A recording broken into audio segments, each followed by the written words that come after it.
คือเขาอยากเห็นนั่นพวกที่เห็นมันยังมากินมักไม้อะนะอยากไทยฮูบเนาะต้นอันนี้โพนแต่ว่ามันมา2 ตัวแต่ว่ามันไวพดบ่ทันในไทยนี่ต้นอันนี้มันมีมักไม้เด้อ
สบายดีตอนค่ำแต่ตอนดึกๆเนาะบ่แม่นตอนค่ำแต่ตอนดึกแล้วประมาณ11 โมงกลางคืนเด้อ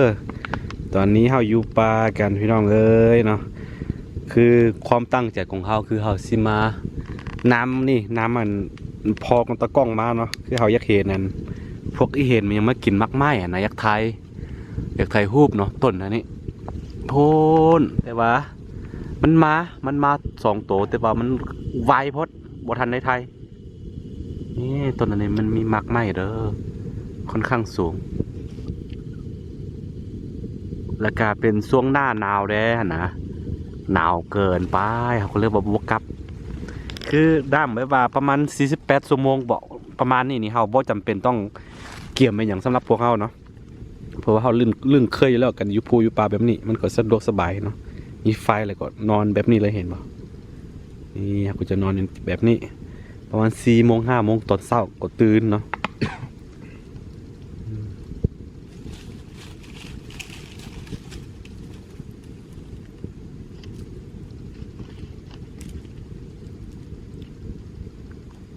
เขานอนนี่พี่เขามาแต่ตอนเช้าบ่มีข้าวบ่มีอย่างแต่ว่ามันจะมีพวกยอดหวายยอดเต่ามันอย่างหลายเนาะก็เลยบ่น่าเป็นห่วงไปอย่างเรื่องอาหารการกินเลยก็จับหนูจับไม่ยังมากินก็ได้สบายมื้อนี้คืออย่างที่บอกไปเนาะตั้งใจว่าสิไทยเห็นไทยสัตว์ป่าที่หากินกลางคืนนั่นนะให้ FC ทุกคนได้เบิ่งกันแต่ว่าบ่ทันเด้อไทยบ่ทันหนีก่อนละ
คืออันนี้ก็หน้าหนาวแบบนี้เนาะครับบดข้าบดดังไฟแบบนี้นะมันนอนบ่ได้เด้อทุกคนเด้อเพราะว่า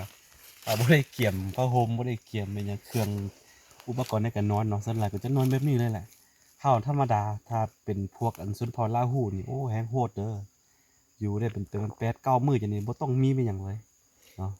เข้าไปแบบนี้ค่ำใส่นอนหันไปคือเฮาก็ยังแบบว่ายังบ่ซ้ำนั้นปานใดประมาณ3-4 มื้อเฮาต้องแบบว่าหาแนวกินนะบ่แม่นนี่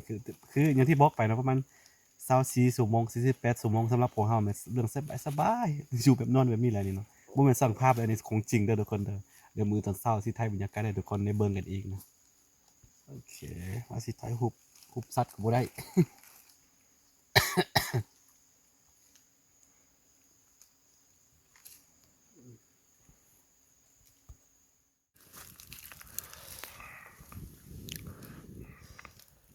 สบายดีตอนเช้าเราตรงนี้ประมาณ5 โมงครึ่งเด้อทุกคนเด้อเป็นเวลาเดียวกันกับที่พวกสัตว์สาวัสิ่งหรือว่าพวกสัตว์ป่าพวกไม่หยังเนาะสิ่งที่มีชีวิตกำลังตื่นนอนเส้นเดียวกันกับเฮาเนาะแบบนี้ครับก็สิใหญ่ฐานทัพเนาะสิใหญ่ฐานทัพคือหาสิไปหาดอกไม้แดงๆสักนิดหนึ่งที่มีหนามเนาะลักษณะคล้ายๆคืออันดอกนิ้วแต่บ่แม่นดอกนิ้วเด้อมันจะเป็นจังได๋วะบ่ชื่อ ลักษณะลักษณะเดียวกันกับดอกงิ้วแต่ว่าดอกของมันจะน้อยกว่าเนาะก็ต้นของมันนี่จะมีหนามหลายกว่าดอกงิ้วเนาะอาจสิไปหาต้นอันนั้นไปก่อนที่ตะเวนจะขึ้นเนาะเพื่อเป็นซองเบิ่งพวกนกพวกหนูมาหยังมากินมักไม้มากินอันดอกไม้อะนะมาดูดเกสรมันไปถ่ายบรรยากาศทุกคนโอ้เมื่อคืนนี่อะโธหนาวแฮงต้องบอกว่าหน้าหนาวแบบนี้โคตรหนาวพี่น้องเอ้ย เห็นอย่างบ่ได้คือข่อยนอนในนี้นี่เห็นบ่บนนอนข่อยนอนนี่แต่กล้องนอนในนี้แล้วก็ไอ้เคยนอนในพุ่นนอนอ้อมเสาไฟนะแต่ว่านอนได้ประมาณ10 นาทีก็โฮเมื่อเนาะนอนบ่หลับเนื่องจากว่าบรรยากาศมันบ่เป็นใจหนาวแฮงอีหลีหน้าหนาวนี่เนาะโอ้สุดๆเลยพี่น้องเอ้ยสิได้ใหญ่ทันทับกันพี่น้อง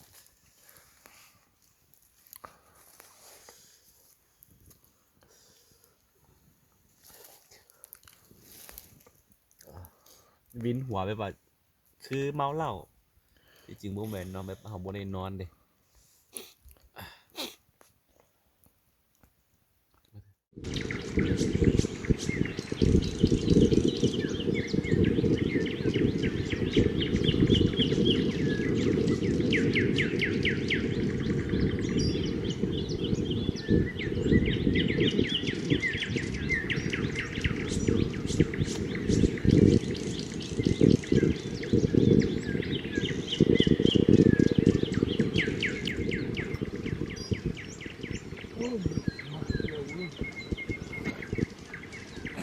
นี่บรรยากาศทุกคนตอนนี้เฮาก็เกียมกลับบ้านกันหลังจากที่เฮาใช้ชีวิตอยู่ในป่ามา48 ชั่วโมงเด้อแต่ว่าเฮาบ่ได้ถ่ายบรรยากาศอิหยังเพราะว่ามันบ่เป็นใจบ่ได้สิ่งที่เฮาต้องการเนาะคือที่จริงเฮาค่อยตามเข้ามาเนี่ยอยากได้โตอีเห็นอิหยังกินมากมายบ่นะบ่ได้บ่เป็นหยังเนาะบ่น่ามาไหมนอนอยู่ภูอยู่ป่า48 ชั่วโมงเด้อ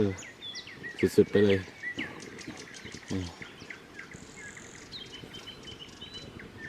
เป็นบรรยากาศยามเช้าๆประมาณ8 โมงตอนนี้ได้ยินเสียงนกห้องตู้นกตังล้อนกอันไม่ใช่ก็นกโพลดกอันน่ะหลายพี่น้องอันนี้ก็จะเป็นปลาลาวที่ชาวบ้านเขาเฮ็ดไทยปีกายปีก่อนนี่โอ้สะอ่อนเสียงนกเสียงหนูทุกคน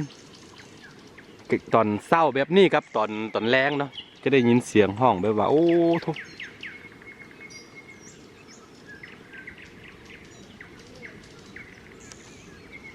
พูนรู้สึกว่ามีสัญญาณลักสัญญาณเนาะแต่ว่าเขาบอกว่ายุติกับน้ำทรายแล้วเนื่องจากว่าทึกฝ่าพาไป2 ครั้งพูนมันเป็นลักสัญญาณอินเทอร์เน็ตเด้อบนในจะว่าเขาไปเฮ็ดทางขึ้นไปทางใด